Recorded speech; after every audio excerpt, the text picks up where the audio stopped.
বাংলাদেশেও আওয়ামী লীগের আক্রমণের লক্ষ্যবস্তুতে থাকেন জানিয়ে এতে ভয় পান না বলে জানিয়েছেন নাগরিক পার্টির সদস্য সচিব আক্তার হোসেন।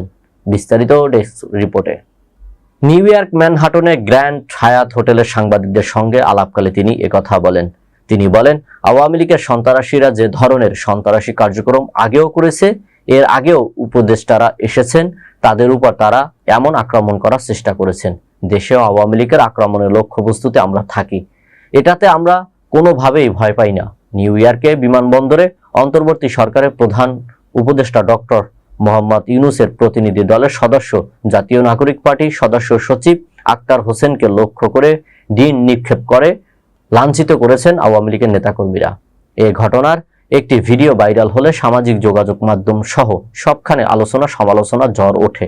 এদিকে হামলার তীব্র নিন্দা জানিয়ে এনসিপি ও বৈষম্য বিরোধী ছাত্র আন্দোলনে নেতৃত্বদানকারী ছাত্র নেতারা সহ বিভিন্ন রাজনৈতিক দলের নেতাদের প্রতিক্রিয়া দেখা যায় এবং দেশ ও বিদেশে অবস্থানরত বাংলাদেশি নেটিজেনরা ব্যক্তিগত মতামত দিয়ে সামাজিক যোগাযোগ মাধ্যমে স্ট্যাটাস দিয়েছেন। আল আমিন এম তাওহিদ, ITV নিউজ, ঢাকা।